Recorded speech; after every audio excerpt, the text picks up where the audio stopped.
G'day guys, what's going on? My name is CJ. Hope everyone's staying safe in these crazy times. But this is the new iPhone SE 2020.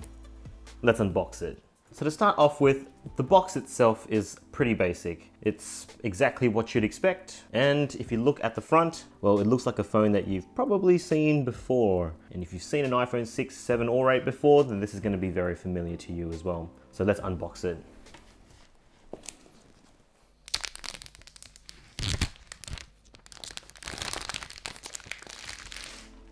Chuck that away.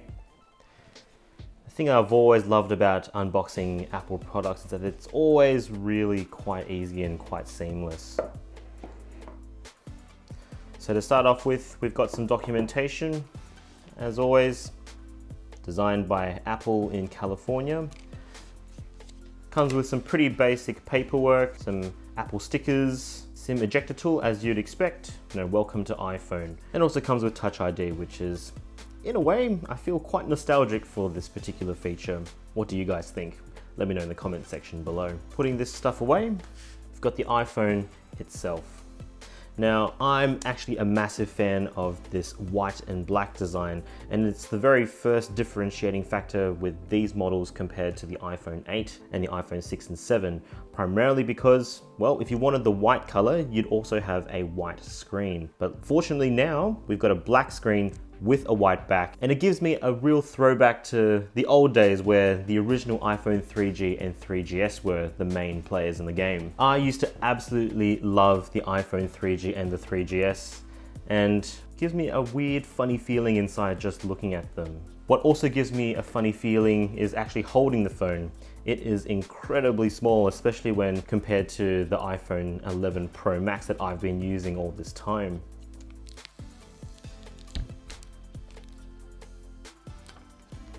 Pop it on. First things first, even though it feels quite small in the hand, you still get a nice decent heft to the phone. So it doesn't feel cheap, it doesn't feel like it's, all that old in age really. And as with all Apple products, it feels really nice and premium in the hand. So now the main draw with the iPhone SE 2020 is the fact that it comes in a really compact body with a screen that's 4.7 inches LCD. It rocks the exact same processor as the iPhone 11 and the 11 Pro. So we'll set this one up very quickly. Gosh, it's really weird using such a small phone.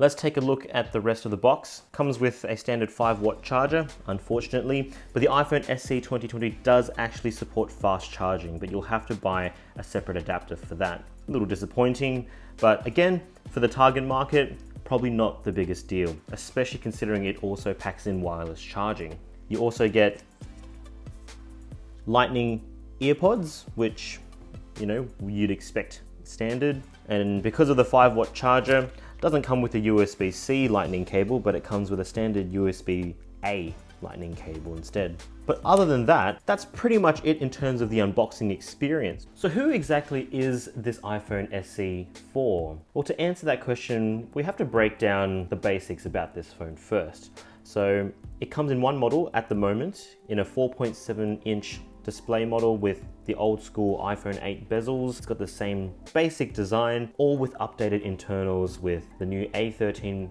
Bionic processor that we see in the iPhone 11 Pro. And that's basically it. Everything else otherwise looks pretty much the same, but the key part in this phone is in its price. Starting at 750 Australian dollars or 399 US dollars, this is probably the most affordable iPhone with the latest processor that we've ever seen. And it's important because, well, the phone is obviously not targeting people who want the absolute latest and greatest in mobile technology.